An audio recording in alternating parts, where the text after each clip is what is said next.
All right, we really have a couple things for today, all about gases, not all the things. Of course, we've had all our gas laws, et cetera, et cetera, et cetera. But I really want to talk about the diffusion, if you will, or effusion. But essentially, what we're talking about is how do gases disperse themselves throughout a chamber or maybe even through a tiny little hole. So I hope the music behind in the background is okay. But the rate at which something diffuses or effuses is related to the size of the gas particle. And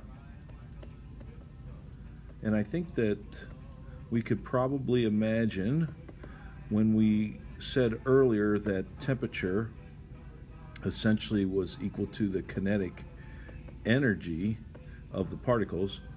If you recall that kinetic energy is equal to 1/2 mv squared, and if you had a gas particle at a certain temperature, you could easily, if you knew its mass, calculate its velocity.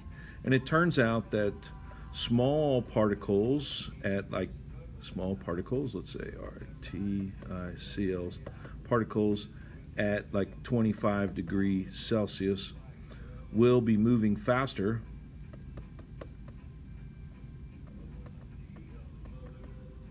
than large particles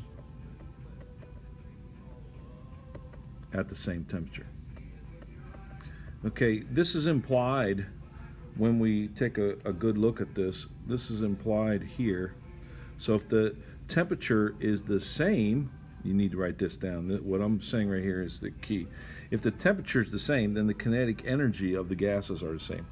Therefore, when the mass changes, so it goes up or down, the velocity will need to respond to maintain kinetic energy. You can play that over and over and over again. Another way to look at this is to take Graham's law. That's an R. And apply it. And Graham's law says that the velocity of some particle A related to the velocity of some other gas particle B, we'll just keep these as gas particles, sorry, is going to be related to the inverse square of the size of the particle. So I'm going to say molecular weight of A, so that's the size of the particle, and this will be molecular weight of particle B. So I hope this is a good enough explanation, but let's just see how it would play out. If, for example, we had a tube, so I'm going to imagine a tube here, and this tube is going to involve two things that are gases, and when they come together they will form a precipitate. So we have ammonia and we have hydrochloric acid. These both form gases. So let's imagine that we have placed a sample in a cotton ball, for example, maybe here, and a cotton ball here, and we let these two substances basically evaporate and form a gas.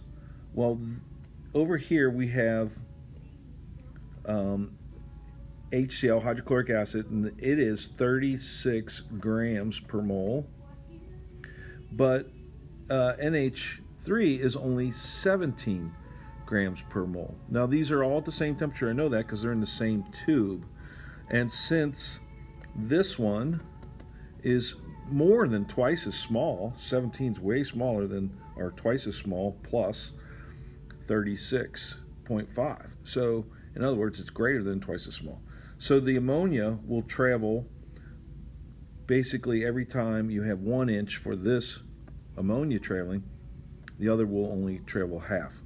So we would expect the reaction front, where we would expect to see particles begin to form, would be here.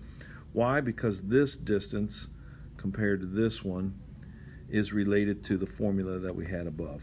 So they would have to travel further in the ammonia. All right, another thing about gases that I think is important, I hope you noticed when we did PV equals nRT, that the volume and mole relationship was clear. And what I'm trying to say is, when we did experiments, or equations I should say, like this, where we said methane, so right here I'm going to talk about molar volume, we would sit down and make a gas, CO2 and H2O, and then we would start balancing. Okay, so we would sit down and say, well, we'd need to have a 2 here, and if we had a 2 there, we'd need a 2 here. So we could have a reaction of all gases like this, and since this is methane combusting, this water would probably be a vapor because it would be high enough temperature, and we could see that the volume and mole ratios would be consistent. Okay, say that again. Put this down. We used to say 1 mole will react with 2 moles and form 1 mole and 2 moles. Well, we could say 1 liter will react with 2 liters and form 1 liter and 2 liters. We could make the same kind of a statement. All right. Now, final little piece before I start having some expectations on these notes. We have the density of carbon dioxide that we're currently working on getting the value for and getting our data gathered with the gas collection apparatus. But I want to talk about, at standard temperature and pressure at STP, the fact is that CO2, 1 mole, should occupy 22.4 liters, and that is all moles, all gases at STP. 1 mole should occupy 22.4 liters. Okay, this Avogadro got us this. So if I said you had a mole of helium, you would expect it to be 22.4. Well, that being said, 1 mole of CO2 is 44 grams. So 44 grams of CO2 should occupy 22.4 liters. And this density is your reference value. So I'm going to go ahead and make that calculation. 44 divided by 22.4. And we end up with a value that is 1.96 for 3 sig figs, 1.96 grams per liter. So this is your theoretical yield for your lab.